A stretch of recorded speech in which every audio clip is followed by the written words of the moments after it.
Everybody, first of all, Shavua Tov. Welcome everybody who's here. Rabbi Dardik would love to see you. We have the big screen up. He can see all of you. So if you are in a position to make yourselves visible, I'm sure he would love to see all of you.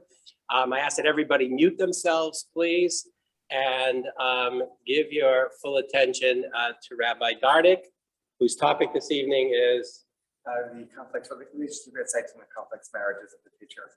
Okay, I'm going to let you choose that. All right, so without further ado, we are recording. Everybody's muted. Thank you all for being here. Without further ado, Rabbi Judah Dardik. Thank you, Rabbi Zach. And it's a pleasure to see those of you I got to see a little bit earlier today. And those whom I didn't, it's wonderful to meet you. Thank you, Rabbi. Thank you to all the hosts. Been a phenomenal Shabbat.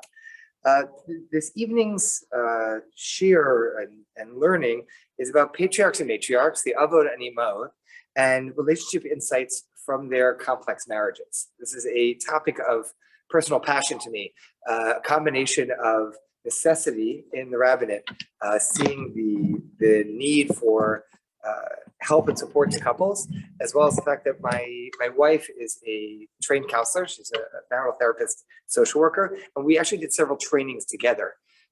It's just a fun thing to do with one spouse, especially when the topic is what it is. And what I'd like to do this evening is a series of thumbnail sketches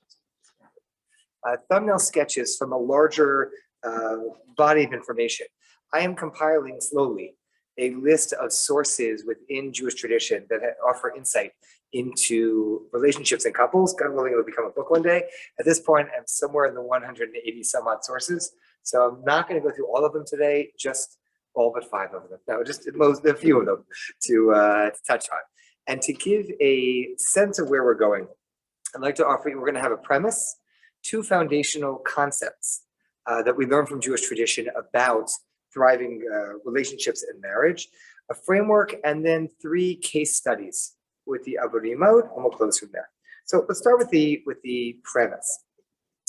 The entire paradigm of looking at relationships of the avodim mode is really rooted in a classic debate between Rashi and the Ramban, Nachmanides. Rashi comes from a school of thought, it's a midrashic school of thought, that views anything that we could possibly see as negative or something that we might naturally critique in the patriarchs and matriarchs as simply, you're not understanding it correctly. If it looks like Yaakov has lied to his father about being Esav, it's not what it looks like. You could read it differently. Or if Avram seems to have sold his wife down the river a bit, saying that she's his sister when he goes to her, it's not what it looks like.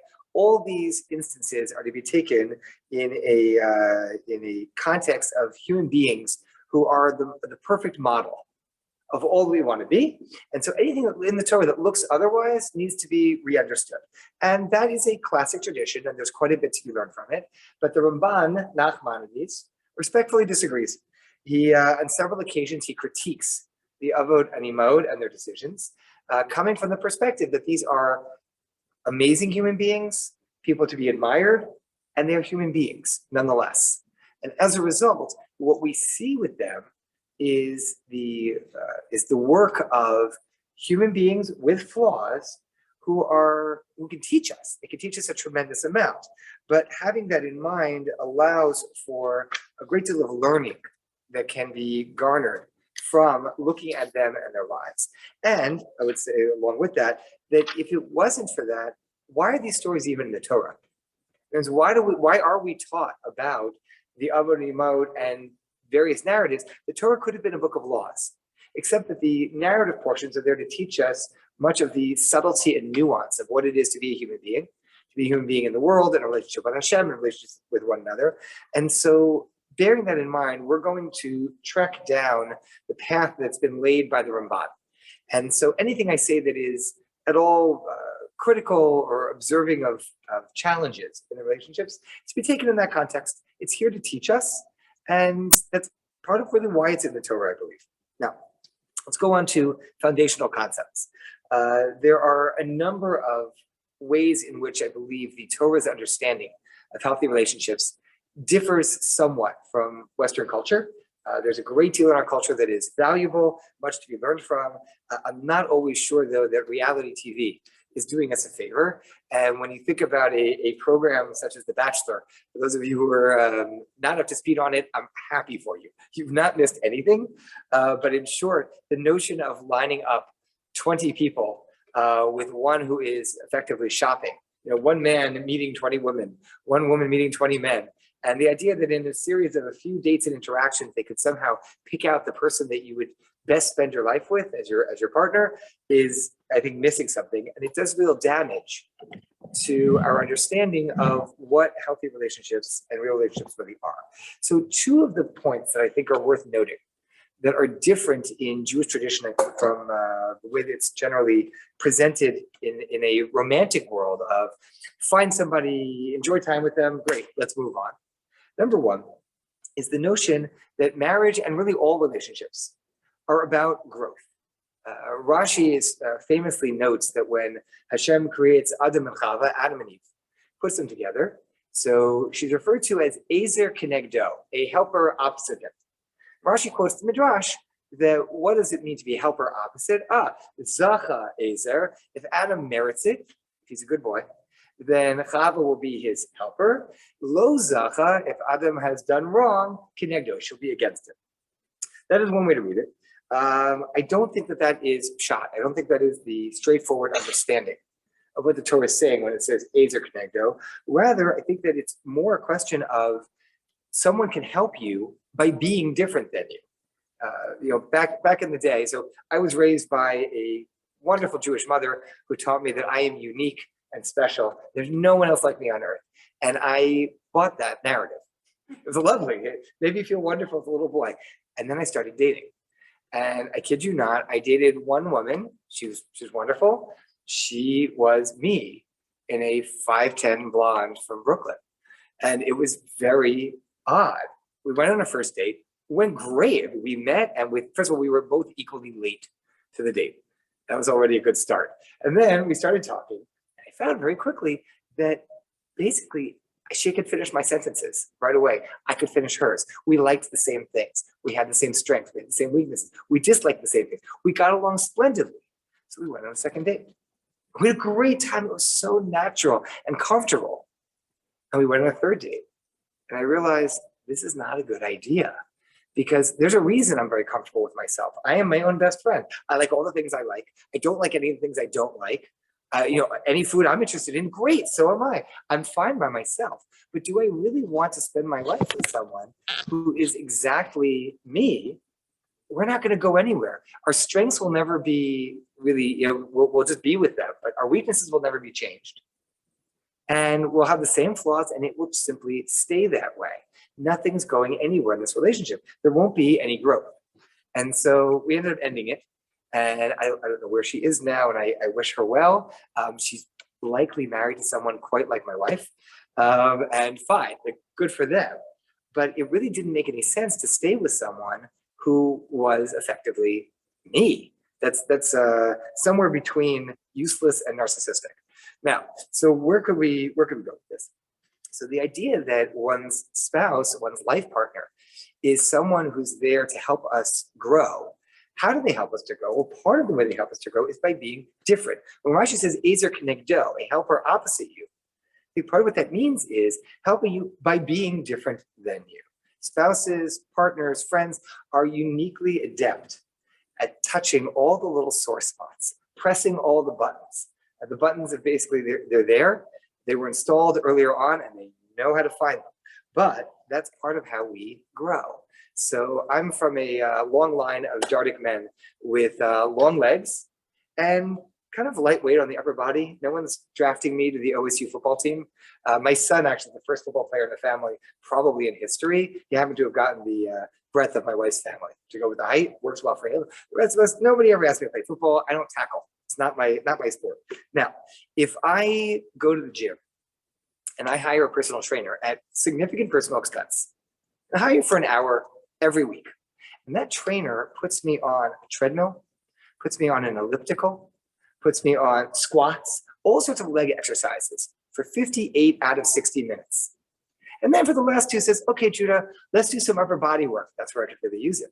So how about a bench press? Could you give me 2 of those? And the second one, I'm struggling. They say, okay, thank you. That's enough. Wasn't very much. Now, how about a push-up? So I do 1 push-up. Okay, I'm exhausted. Could you do 3 dips? I can't do 3 dips. Okay, could you try for 2? Say, okay, nice. Have a good week. I've completely wasted every penny that I have spent on personal training. I don't need a personal trainer to work my legs. I need a personal trainer who, number 1, is going to work my upper body. And number 2, who's going to probably be kind of mean to me during the session. I want someone who's going to yell at me, push, let's go, can you do that? And in a moment, I dislike them, but long-term, it's going to make me a much stronger person.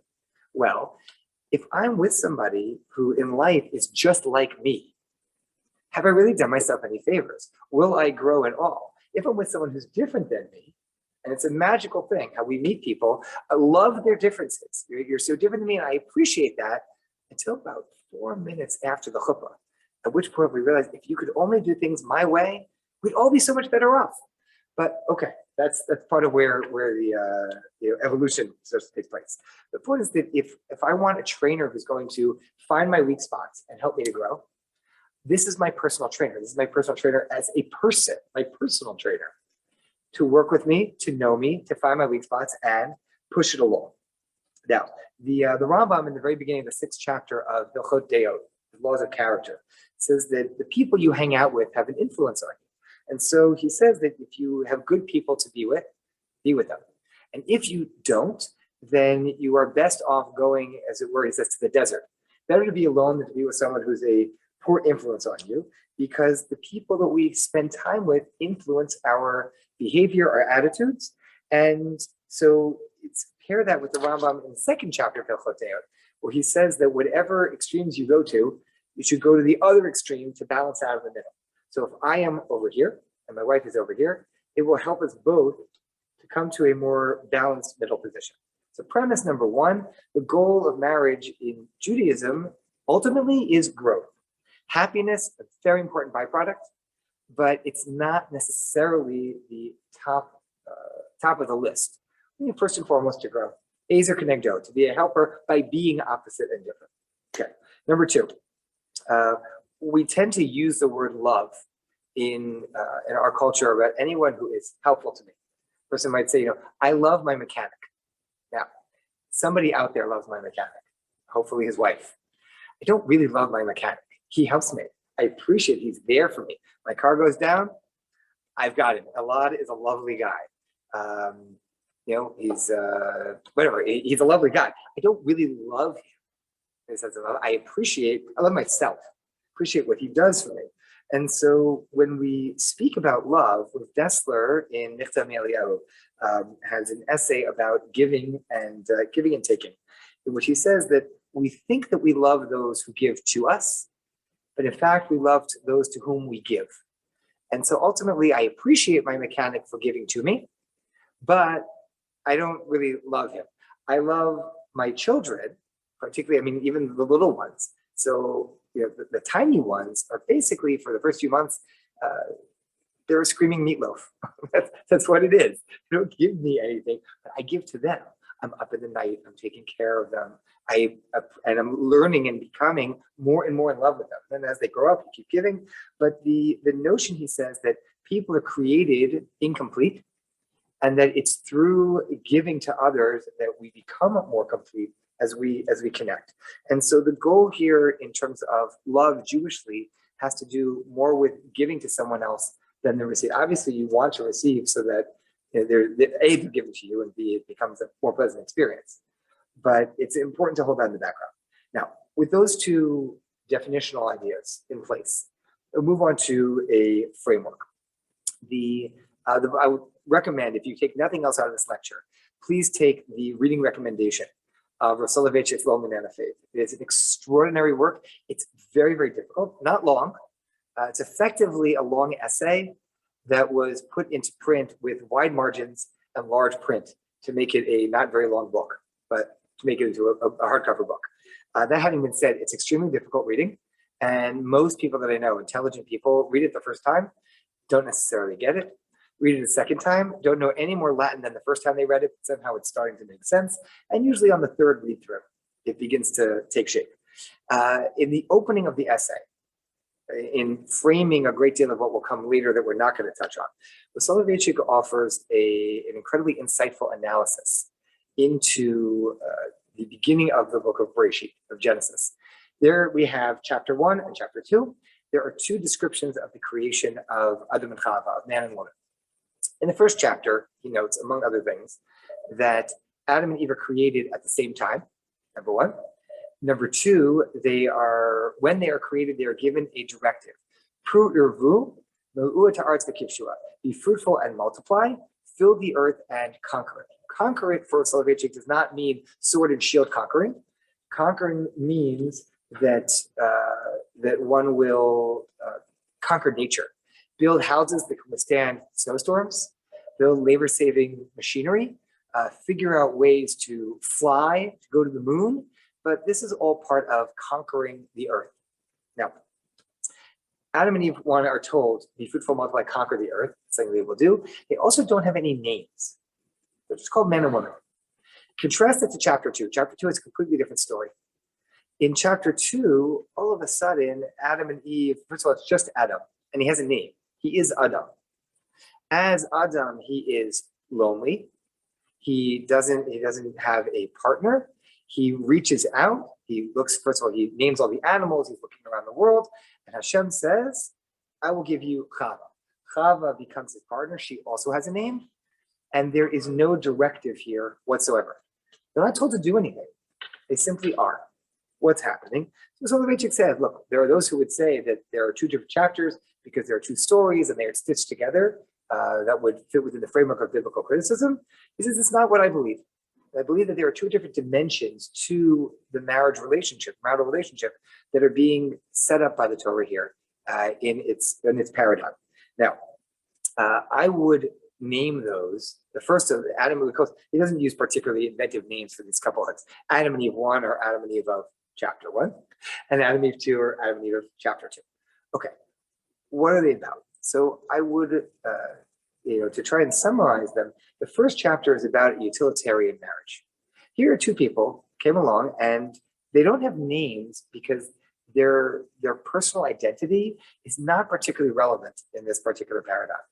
Namely, they meet up because they have a goal. They've been told, be fruitful and multiply, which until quite recently generally required a man and a woman. So it's a classic example of something that's going to be a partnership. Right? They will be fruitful and they will multiply, they'll conquer the earth. What is that? It's needing someone else to do something. Adam and Eve 1 have things they want to get done. And they will do that with a partner. If I want to move a heavy dresser across the room, I can't do it myself. I need somebody else on the other side. If you push and I pull, we'll be able to do it together. This job will get done. If I want to paint the house, I could do it alone. But if I have you to hold the ladder and hand me the bucket, it'll happen much more quickly. There are some things that maybe you're good at and I'm not. Some things that I'm good at and you're not.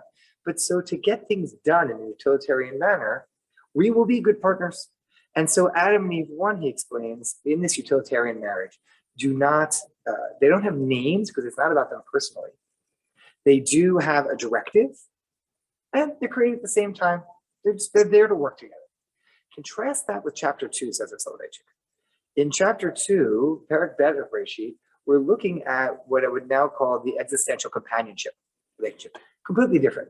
They don't have any sort of directive as to what they're supposed to do because there isn't anything to do. There's no utilitarian value. There's no evolutionary advantage to their being together. They are together because human beings have a deep existential need to be seen. Somebody else gets me. I explained to my students and back in the day to congregants and couples that we all walk around the world wearing masks. And we wear masks because we want everyone else to see our best side. So if I walk into a room, I want you to see the best of me. I put on my facade. Hopefully my facade is fairly accurate to whom I am. And you should see me and great. And we get to know each other. So you walk into a room, let's say you're single, you meet someone, you put your best foot forward. They meet you, they like you. You meet them, you like them. That's great. And therein lies the problem. Because the closer you get, the more you realize, yeah, but you know my mask, you know my facade, you don't really know me. If you saw me underneath, what would you think now? Would you still like me?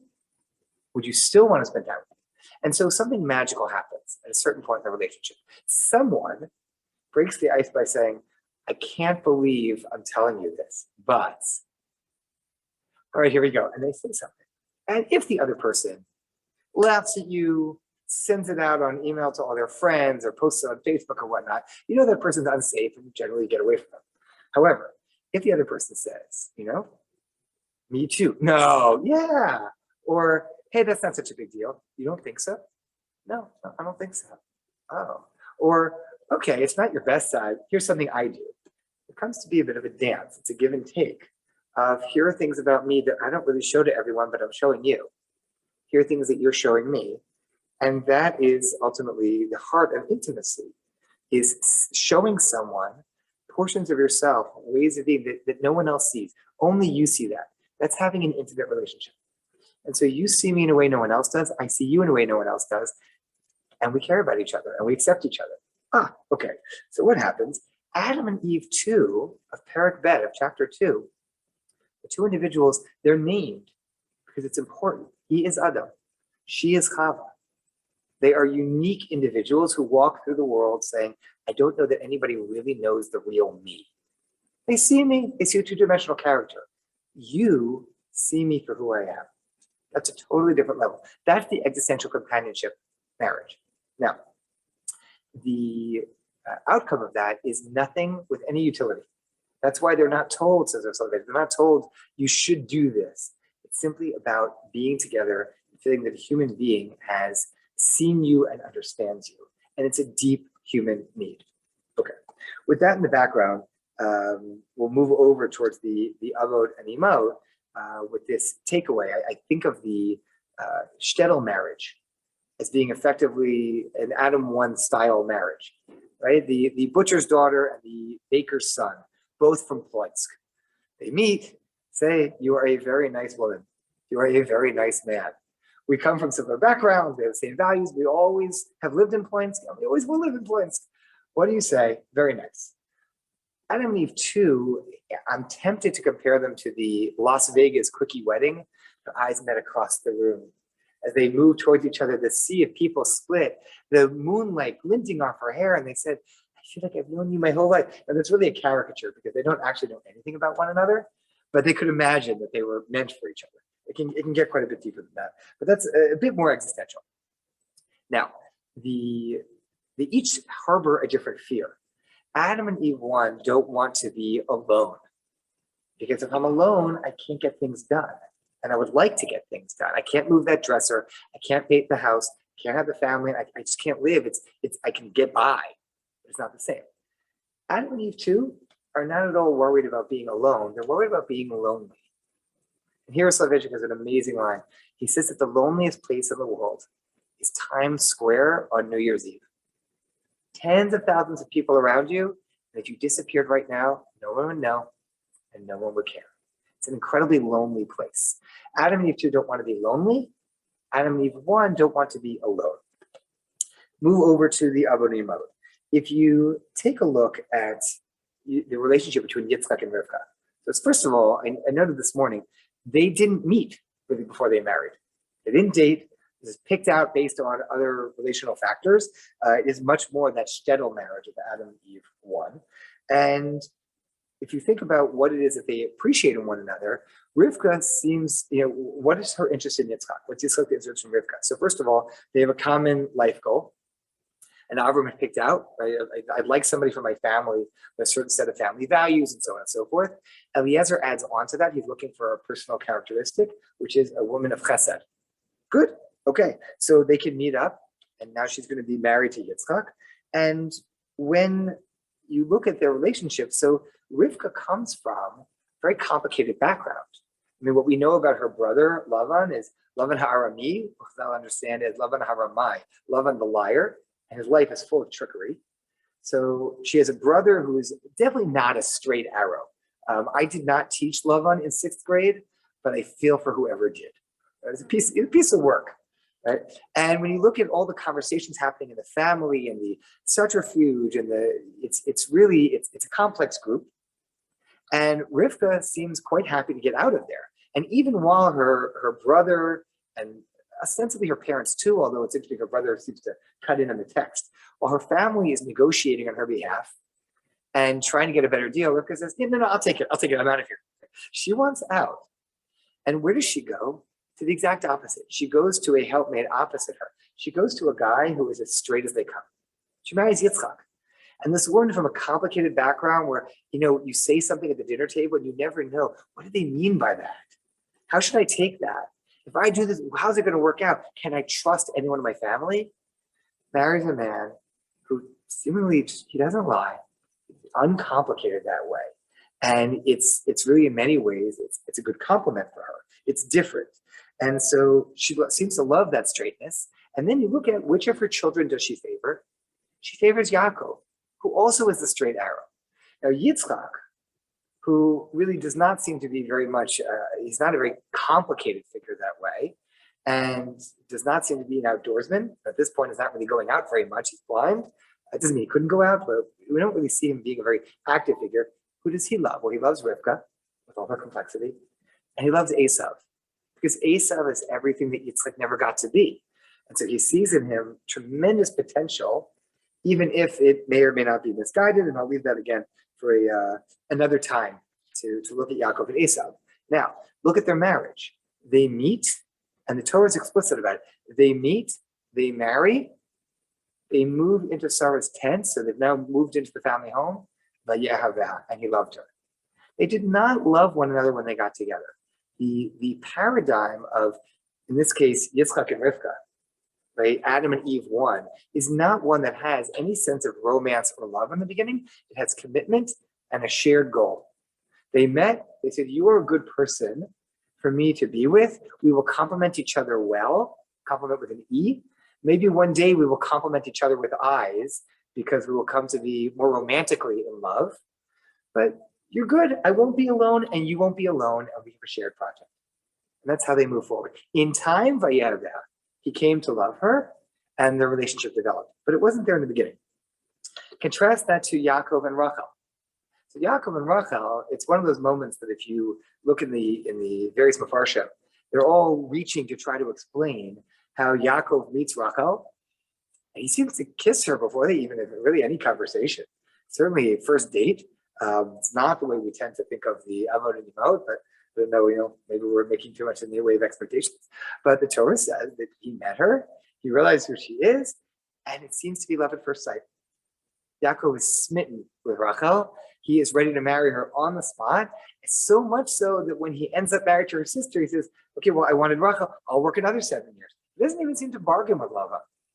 He's just going for it. I want to be with Rachel, I want to be with Rachel. He is completely committed. And the practical features are not really a strength of their marriage. Details about, how do we handle the fact that I'm married to you and your sister? I'll marry both of your handmaids. Sure. They're not really thinking about this in a utilitarian perspective. Yaakov is desperate to marry Rachel. He'll do whatever it takes. And that's where it goes. Is it necessarily the best idea to marry your wife 7 days after you married her sister and now owe years and years of work? I know people who are worried about getting married because they have student debt, right? Knowing that you're going to be working for 14 years before you've paid off the debt. But hey, you know what? It's fine. And Shever Brachot finished last night. I think we're good to go. That's not the most practical of approaches, but practicality really has nothing to do with it. Yaakov meets someone and feels that he's found his other half, the one who can see him, the one who can understand him.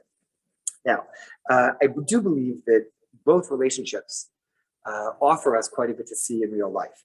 Namely, that when people are in courtship, especially nowadays, so Adam and Eve too, the Yaakov Rachel, the existential companionship relationship, tends to lead the way.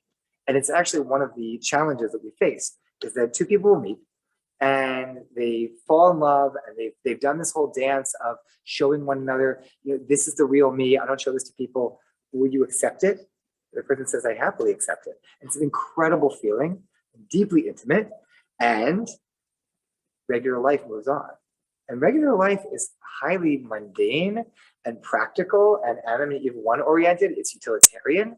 And the issue becomes that utilitarian life speaks loudly. If you don't pay the bills, they turn off your electricity. If you don't brush the kids' teeth, you get a different kind of bill. You get a bill from the dentist. If the kids don't show up to school, well, oh, sorry, they actually haven't been to school for a year and a half. Sorry, everyone. But when kids went to school and they don't go to school, you know it. And there's an issue, maybe the teacher calls or whatnot. But utilitarian life speaks in a loud voice and lets us know when things have not been properly dealt with. Adam and Eve too suffer from a very different challenge, which is that while they tend to lead in courtship, while dating, almost every conversation is, tell me about your day. How are you? What happens when regular life takes over and there are jobs and kids and other commitments, all of a sudden, one day someone comes home from work and you want to share and, or you actually want to hear. For example, for work, it says, I can't talk right now. I'm under a huge deadline. I'm going to be up till 2 a.m. Okay. Do you think you'll get a little time before I go to sleep? I wish. Not happening. Tomorrow. That's fine. And that happens. And that's part of normal life. And then sometimes it happens that tomorrow I'm also not available. And the next day. And slowly, slowly, these two lines that we're working together begin to drift. And people look at each other after a while and say, I don't really feel like you see me anymore. I don't see you. Because Adam and Eve too speak in a whisper. They don't really speak out loud all that often. It's more of, I miss you, I hope we'll get together, and over time it's getting more and more difficult. So there's one of the things that I've suggested to many congregants, friends, students, couples, etc., is effectively an existential date, which my wife and I made up with is very simple rules. We figure if you can't take 40 minutes in your week for the person closest to you, then you've got a bigger problem. So 40 minutes minimum.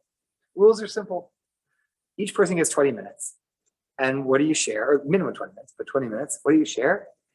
These are the things I've been thinking about this week when I wasn't thinking about what I had to think about. Meaning, this is what I had to do at work. Where did your mind wander? When you were commuting, when you were doing other things, what were you thinking about? What's really going on? The other person's job is to be there. Don't fix it. It's because otherwise you're having an Adam, Eve 2 and Adam 1, or Adam 2 and Eve 1 conversation. They don't really talk to each other that well. Right? This really needs to be time for people to be seen. It's all about Adam and Eve 2. It's all about Yaakov and Rachel. It's all about feeling that you could express. So if I say to my wife, I see that, thank God my mother is in her 80s and she'd be well, but I see that, it's not easy. Okay. The wrong answer is for Nomi to say to me, should we be looking into long-term care insurance? No, that's not helpful. What is helpful? She says to me, wow, Judah, she raised you, she's been your rock. How is that for you? Okay, now we're talking. If Nomi tells me that she's dreaming of her next steps and pursuing her doctorate, the wrong answer for me is to say, ooh, have you looked at University of Haifa? I think they have a very good program. I can check out their Sheva. I'm going to be in the area and I'll see. No, tell me more about that. And so this is Adam and Eve 2. This is Yaakov and Rachel spending time together when life has led them in a bit of drift because the practicalities and utilitarian aspects take over. Okay. Moving on to Avram and Sarah, and speaking of practical aspects taking over, we see two other couples whose lives and personal lives together are impinged upon by realities. When you look at Avram and Sarah, so you see a very solid marriage. We don't know a whole lot, by the way, about Avram and Sarah meeting. That we see with Yitzchak and Yaakov and their wives. However, we do see a solid marriage that is in a state of tension. Avram and Sarah have a few difficult interactions. Chamasi alecha, I'm angry at you. Vayera davar ma'od, he's upset by what he sees. That there are all these interactions around Hagar and Yishmael and what should be done. Should they be in the house? Should they not? Is it the right move to bring her in? And Sarah is upset at Abraham for having really allowed her to be humiliated. Hagar now is in the house and acting as if she's the matron of the house, and that Avram didn't do anything about it. The truth is, Avram is himself distracted and pulled in many different directions. He's in two different marriages, and note, while the Torah does allow polygamy for husbands, there's not a single case in all of Tanakh where polygamy ever works out well. Every single case where we see it is an unmitigated disaster. And it's just open in Tanakh. It never works out well. And Avram is pulled between two different marriages. He's really pulled between two families. And he's trying to cover both, and it's not working. And Sarah is calling him out on it. It actually requires Hashem to serve as marital counselor in a way. If you notice, Hashem changes the wording that Sarah used to sort of share with Abraham what's happening, because if you share what Sarah said, then Abraham's going to become defensive. Hashem's looking for something more constructive than that. So they've been married for 50 years, and Hashem is effectively, say, misquoting Sarah, is adjusting her wording to get something that Avram can hear better. The further example of this is Moshe and Tzipporah. Moshe is classically the one who is so married to his work that he's really not at home anymore. It's been said that people fall in love with each other, but then you'll often have a spouse that falls in love with their children and a spouse that falls in love with work. And what happened to the love they had for each other? That also requires effort. And so Moshe is so pulled in that it actually requires Hashem to give Moshe a pass. And he gives him a one-time pass. That only Moshe in all of history is allowed to be so committed to his work that he effectively ignores his family. There is fallout from that. It's not a simple thing. I wouldn't say this on my own. This is I'm willing to go with the Ramban's approach of educational critique. If it wasn't for the Gemara Bava Batra, I wouldn't say it. But the Gemara there says, "Lule de Mistifina," if we dare to suggest that the character in the book of Judges, the book of Shoftim, who becomes an idolatrous priest that leads the entire tribe, not the entire, most of the tribe of Dan to worship idols, which is a scary thing. When you have a tribe of Israel that becomes an idolatrous tribe, not so very long after we left Egypt, that person is described as Micha ben Gershom ben Menashe. But the person Pesal Micha, it's called the idol of Micha, is the son of Gershom, the son of Menashe with a big nun. And the Gemara says, why is that big nun there? Because it really isn't there at all. It's Ben Moshe. That Moshe Rabbeinu had a son, Gershom, and Moshe Rabbeinu's grandson is leading an idolatrous cult. And it blows the mind. How could that be? But then you stop and think about it for a moment. If you're little Gershom, you grow up and your entire life, I mean, this is the nightmare of every rabbi who's ever put in extra hours. I can share with you, because you would appreciate that many years ago, I'm trying to remember, Rabbi Zach, it was at, I can't remember whose wedding, but your whole family was there. Okay. So the whole family was there. I asked at the time, 3 young Zach women, I said, I'd love to know, you all seem to turn out so well, and I've got my own kids. What did your parents do? So they said, there are certain wonderful things about Oakland and certain wonderful things about their parents. I can't be their parents. We were in Oakland indeed. But they said, you know what? Our parents never asked us to do anything because we were the children of the rabbi and rabbis. We did what we did because we are Jews, we are Zachs, this is what we believe in, but not because of the rabbinate. And I took that to heart. I tried very, very hard. So far, I'm pretty happy with how things are going. So thank you for the advice, or thank your daughters for the advice. But the idea that if you're Gershom, son of Moshe, you grow up and every day when you want to know, where's my dad? Why are we like this? The answer is, Abba works 24/7 for Hashem and the Jewish people, but 24/7, that's a lot. Abba doesn't really come home. We're not really married in the conventional way anymore. And Hashem said it was okay. If you're Gershom, you probably say, well, it's nice that Hashem said it's okay. I didn't say it was okay. And is it really a shocker that the Gemara says that the person who is leading idolatry is Moshe's grandson, because he's the son of somebody who probably doesn't have warm, fuzzy feelings for Judaism anymore. It's a huge price to be paid there. And so Moshe and Zipporah's marriage gets a divine pass in terms of the individuals. That this is what Moshe had to do, and that every single one of us are the beneficiaries of that, of Zipporah's sacrifice, and Gershom and Eliezer's sacrifice, and Moshe's sacrifice. I'm sure it was hard for him as well. And that had to be done. Fair, I'm not arguing with God, it's a losing proposition. However, to think about what it means, though, in any other family to have Moshe working so much, and on the lesser level, to have Avram so divided between families and interests, calls in the need for someone, in this case Hashem, to be the marriage counselor. And Hashem is bringing Avram and Sarah back together and telling Avram, listen, in this case, you really need to listen to Sarah, and it's going to need to be a different arrangement. And in the end, so Hagar goes out on her own, and so on and so forth. But there's a need for an intervention because he's too pulled. Now, to pull this together into a conclusion of this evening, as I mentioned at the outset, I could go on for a long time. I have quite a number of sources. It's not for tonight. I do think, though, that if we can pull from what we see in the Torah, number one, that the models of the Avot and Imot are there to show us, at least in the Ramban's view, things that are really quite close to home, experiences that we have as individuals in relationships with others.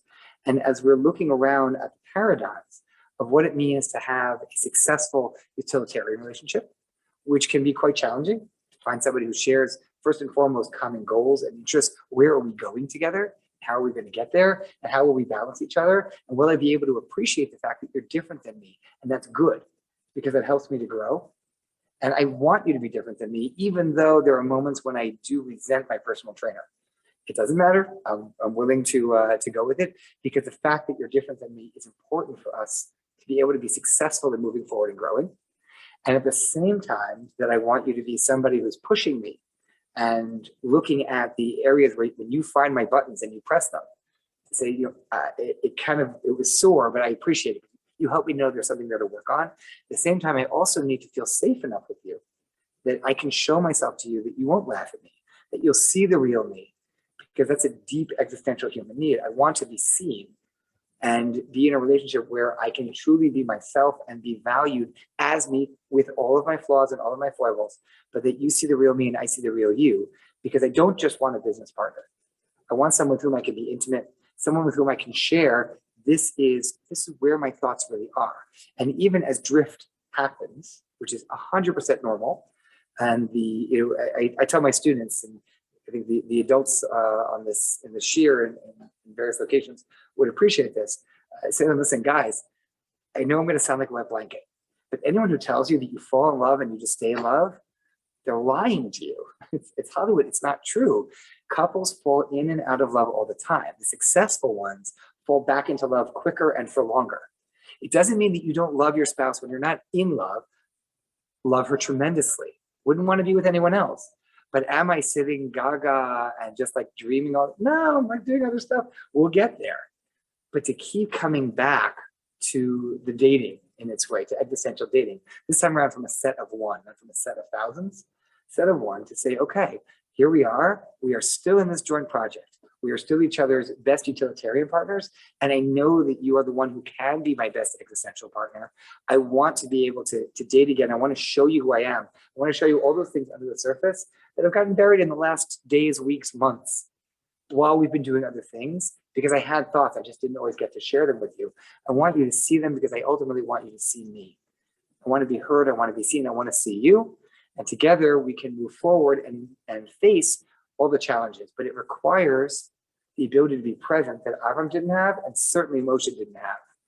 But that I think the Torah records because it can show us how we can be doing it better and how life can be more fully accompanied, which is ultimately one of the greatest pleasures and privileges that we have. Thank you.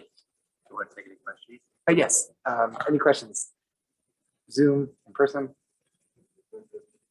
I guess just unmute if you have a question, and we'll see who gets there first.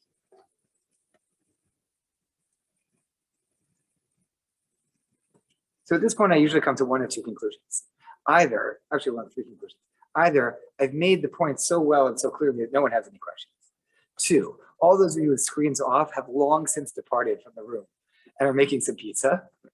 Three, it's time to get off Zoom. I don't know. Any of them are possible, but realistic possibilities. Thank you. Good. All right. Have a wonderful evening. Thank you for hosting me in your community. The great Shabbat, and a pleasure to be here. Thank you. Thank you.